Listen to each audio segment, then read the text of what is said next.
Good morning, everybody. My name is Julia Graham, and I'd love to welcome you to the AMIC Technology Forum delivered in partnership with Aviva. We've got a packed day ready for you, so I'm going to really just drive through the agenda because you don't really want to listen to me. We've got far better speakers coming along than I, but I would like to remind you what is coming up. So we're going to go through a welcome session with my colleague, Mark Lewis from Aviva. And following that, we have a keynote on technology delivering a better future. Following that, we're on to our first panel with the great title, Techceleration, Can Cyber Insurance Keep Up? We're then going to give you a leg stretch break, following which we'll invite you back and we'll move into a fantastic case study that we have lined up for you with Aviva hosting colleagues from Center Parcs. We then have a panel on probably one of the hottest cyber risk topics of the moment on ransomware, and we're going to address that subject from the angles of prevention, detection and response. And then we're going to give you another leg stretch for half an hour to either catch up with your emails or to take a bite of lunch before we come back for this afternoon, and a panel on technology and digital risks are now as operational risks, mind the gap. Now that's also one of the hot topics at the moment in terms of operational risk, and we look forward to one of my colleagues from AMIC walking us through that session. Then we'll be going on to our second keynote, Beyond the Future, looking at new technologies and new risks, before we stop for another break at 2 o'clock. And then we come back at 2:15. We will move into a further session, which will be about workplace transformation. And we have a fireside discussion with two colleagues who are going to be looking at the relevant threats and opportunities. Then we have a fantastic final keynote. I'm not even going to attempt the word on the screen, but I know that our final keynote speaker can. And so you'll have to come in and listen to him, which is Jim Wettercamp from Risk Connect. And Jim will conclude the day before we close the session with some final observations at 3:30. So before I turn to Mark, I'm going to put a poll up on the screen to get your thought processes going. So if we can move to our first poll. Here we go.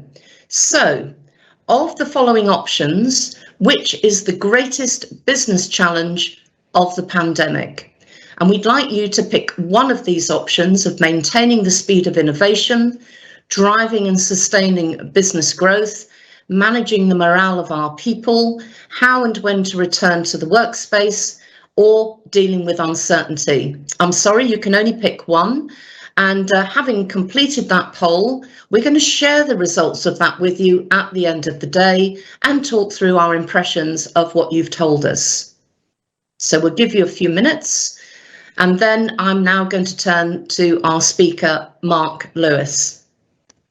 So Mark has in excess of 15 years experience working within the insurance industry, having spent almost 9 years at Lloyd's Syndicate focusing on corporate casualty. Mark joined Aviva in 2012 and has assisted in growing the corporate portfolio year on year in his role as head of casualty. Mark has recently accepted the interim role of Chief Underwriting Officer, Property, Casualty, Motor and Property Investors, and is responsible for a portfolio in excess of £700 million. So Mark, I've presumptively actually put what I hope is going to be your future title up on the stage there. So I hope I'm not tempting fate, but Mark, the stage is yours. Thanks, Julia. Appreciate that. And again, on behalf of Aviva, I'd like to extend a warm welcome to everybody. I think looking at the number of delegates we have from across many organisations is really impressive and testament to EMIC and this forum. So on behalf of the Aviva, we're delighted to be be partnering with AIRMIC on this forum. I'll be brief over the next sort of 10 minutes or so, but I thought it was worth talking through some of the areas that Aviva have been working on in terms of technology, ultimately to provide more efficient and economic solutions to both suppliers and customers. But before I do, I wanted to touch on some of the output from a recent report Aviva have commissioned, the Aviva Risk Insight Report. And if we could just move on to the next slide, sorry.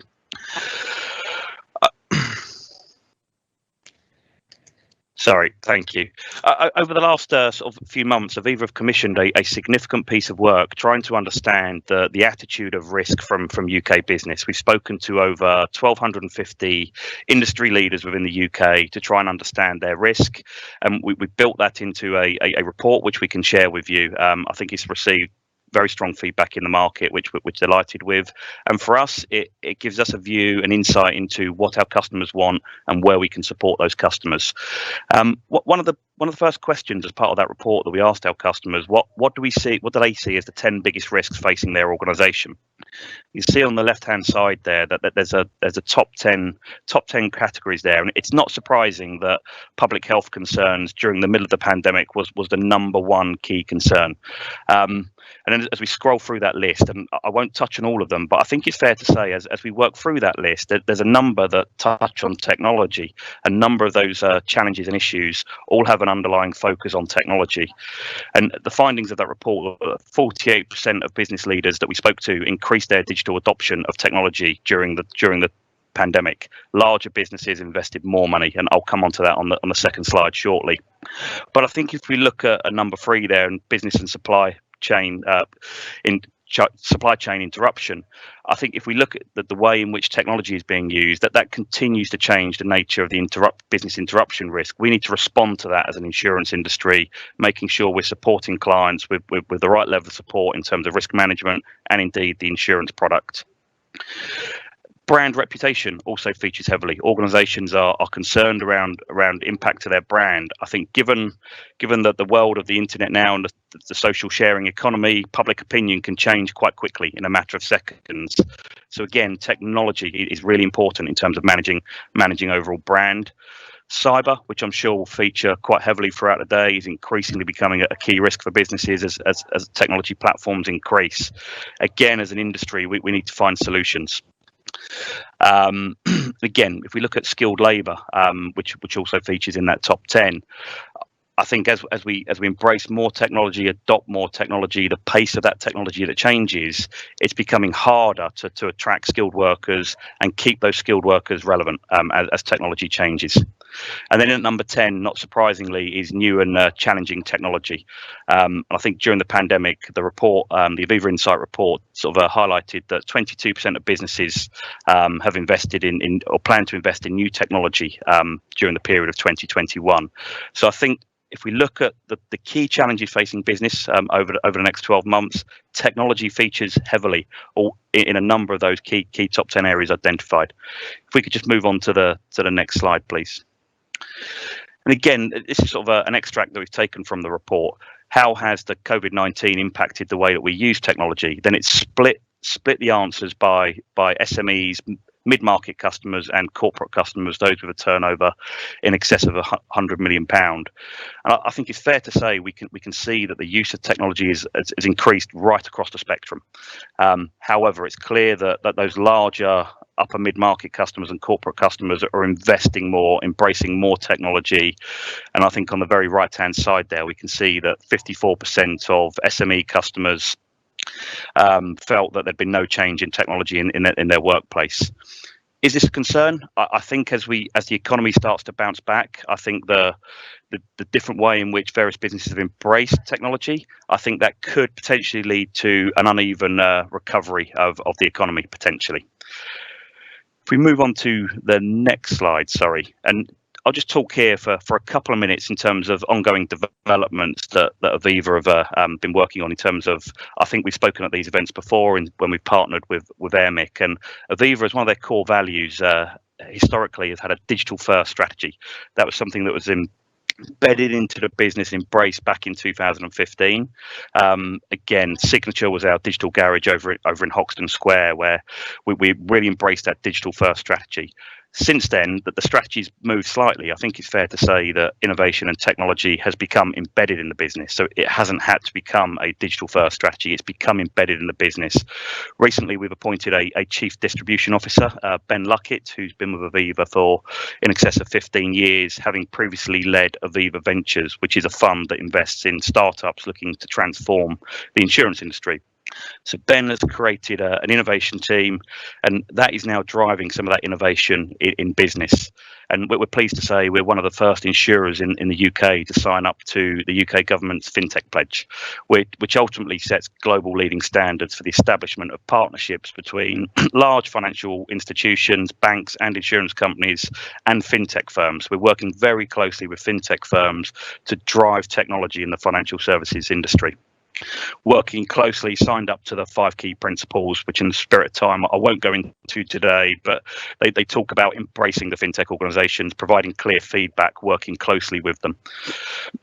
Again, I think it's fair to say innovation in insurance has been something that has potentially sort of lagged behind a number of other industries. I think innovation across the insurance industry has focused largely on back office processes. On front office processes such as claims, marketing, etc. I think the desire for Aviva is to start focusing on back office processes such as risk management, actuarial processes. For me, that's some of the most exciting technological advances what we can make. I think looking at real-time data, not historical static data, and desire to make risk management a dynamic experience can all provide a better customer solution. That's really, really important for us. Sorry, if we come to the final slide.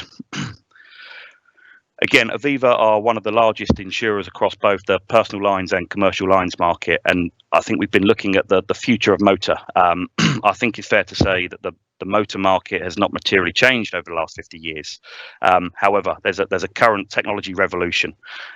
It's widespread, it's profound, and it's certainly underway. For Aviva, we broke that sort of revolution down into 4 key areas, and we're working closely in these areas to work out how we can better support customers. Data and telematics. We've had telematics for a long time, but how can we better use that data? We think by 2030, 75% of cars will be connected. There'll be more data. Machine learning can lead to better understanding of driver behaviour, driver scoring, drive down indemnity spend, and better understanding clients' risks. I think that's really important. Electric vehicles, given net zero strategies that many of our organisations will have all be signed up to, but by 2030 we estimate that 35% of cars on the road will be electric. How we respond to providing insurance solutions to that, and the changing dynamics of insurance and the proposition that is required to meet customers' needs is really important. Our target is to become a leader in terms of electric vehicles by 2025. Then we've got new mobility models, and I think this is where insurance gets really interesting in terms of what does it look like going forward, in terms of there'll be sharing platforms, subscription models, hailing, mobility as a service, in terms of cars will be used in different ways. How do we provide an insurance product that meets our customers' need, working with industry on that? That's something we're focusing on, again, becoming a market lead. And then the last point is autonomous vehicles. It's a reality that autonomous vehicles have potential. We estimate by 2030, 25% of new car sales will have level 3 autonomy. I think it's a long journey, but again, we're committed. We're signed up with a number of partners to trial autonomous vehicle projects. We're working closely with a number of industry leads to better understand how we can continue to provide solutions to our customers in this space. So I think that there's a number of key things there. I think if we look at the innovation office we now have, if we look at the risk insights report and the ongoing concerns around technology, and then the Motor 25 project, I think there's a number of key areas where insurance can step up, lead the market, and Aviva are looking to do that. But more importantly, working with our customers, suppliers, to make sure we're delivering efficient and economic insurance solutions. Thank you. Mark, that's a fantastic introduction for today. Thank you very much for sharing that with us. A couple of points I wanted to make, a general one, then a couple of specifics. First, for everybody who's tuned in today, we are recording all of today's sessions, So please do bear that in mind if you want to go back and revisit any of them at a future date, and we'll be lodging those on the EMIC website, and I'll remind you later in the day where to find that. Specifically, Mark, I think the survey report that you referred to is on the Aviva website, is that right? It is indeed, absolutely. Okay, and we'll make sure that there's a link available to that. And then finally, never mention names to us, because we're already trying to arrange a date with Ben Luckett, your new appointment, and we're hoping to interview Ben and to publish that interview in the June edition of EMIC News. So please do look out for that.